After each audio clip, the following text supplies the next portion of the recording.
Ladies and gentlemen, tonight we drift into the long-forgotten past, not to hear tales of great kings, mighty battles, or glorious victories, but instead to walk slowly, step by step, into the dim and muted life of medieval peasants who faced the long cold nights that seemed to have no end.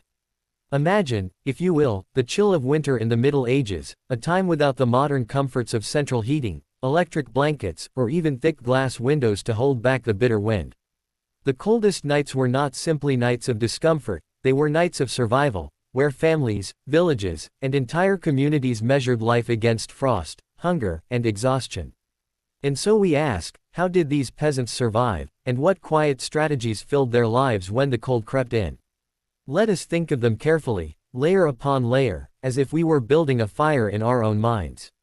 The peasants lived in houses that were small, simple, and rough. The walls were often made of wattle and daub, a mixture of sticks and mud pressed together, sometimes reinforced with straw. Thatched roofs above their heads were not just shelter but also home to mice and insects that shared the warmth. These cottages had only one main room, sometimes two, with a dirt floor that turned to hardened mud in the cold season. There were no chimneys in the early medieval houses. Instead, smoke from a central fire would curl up and seep through a hole in the roof or cracks in the thatch. This smoke, irritating to the eyes and lungs, also kept insects away, preserved meat that hung near the rafters, and added a strange, sour warmth.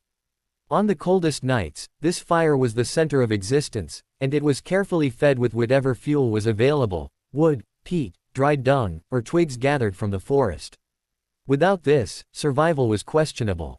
But fires were not eternal, and wood was not easy to come by, especially in winter when forests were frozen and landlords often restricted the peasants' rights to gather fuel.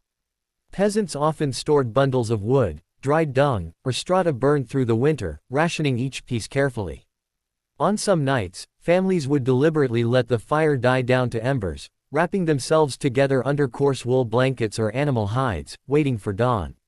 The layering of bodies was not only custom but necessity.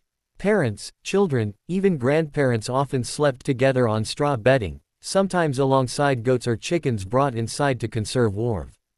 This mingling of humans and animals was less about comfort and more about sheer survival, for a hen or a pig in the house gave off precious heat. On the coldest nights, the peasant household was like a living pile of breathing bodies pressed together against the freeze. Food also mattered greatly, for hunger sharpened the cold. In the autumn, peasants had tried to store what they could: salted pork, smoked fish, dried beans, onions, and whatever root vegetables were hardy enough to last through the season. Bread, dark and coarse, was the staple, often mixed with rye, barley, or oats. On the coldest nights, a thin pottage simmered over the hearth, a stew made of whatever could be thrown together: cabbage, leeks, peas, herbs, or scraps of meat. Eating something warm gave the illusion of comfort, even when the belly was not full. The slow bubbling of pottage on the fire also gave off steam and warmth to the crowded room. Children might be given turnips roasted in the embers, small bites that gave both food and heat. Every spoonful counted, for famine lurked close when winters dragged on. There were also quiet traditions and routines that made the cold bearable.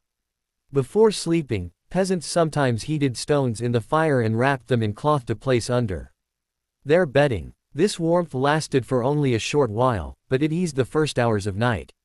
They also relied on layers of wool clothing, passed down and patched over generations. Wool was scratchy and heavy, but it held heat like no other. Mittens, cloaks, and hoods were essential, though not every peasant had them. Many wrapped cloth around their hands and feet, binding scraps of old linen into makeshift insulation. The nights were long, and sleep itself was different from what we know today. Historians believe medieval peasants often had segmented sleep, waking in the middle of the night for a first sleep and second sleep. During the waking hours in between, they prayed, mended clothing, or quietly talked.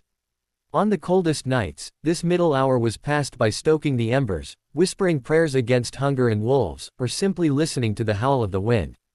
Dreams and stories also filled these spaces, passed on from elder to child as a way to make the nights seem shorter. In the glow of the fire, tales of saints, spirits, and ancestors were spoken, blurring the line between history and myth. Beyond the household, the village as a whole played its role in survival. Neighbors looked after one another, for hardship shared was hardship halved. If one family ran out of wood, another might spare a bundle. If one had too little grain, another might lend a sack. Such sharing was not only kindness but necessity, for in small villages, the loss of one household weakened the entire community. The church also played a role, offering shelter in barns or convents when winters were too harsh, and priests reminded the peasants that endurance in this life promised reward in the next. Faith, then, was another fire against the cold, one that burned without wood or smoke. Of course, survival was not guaranteed. Many winters brought death, not only from freezing but from famine, illness, and exhaustion. The coldest nights were feared, for they exposed the limits of human strength. Yet somehow, year after year, generation after generation, peasants endured. They endured through patience, repetition, and simplicity. They endured by wrapping themselves in what little they had, by gathering close, by burning whatever would catch flame, and by praying that spring would come again.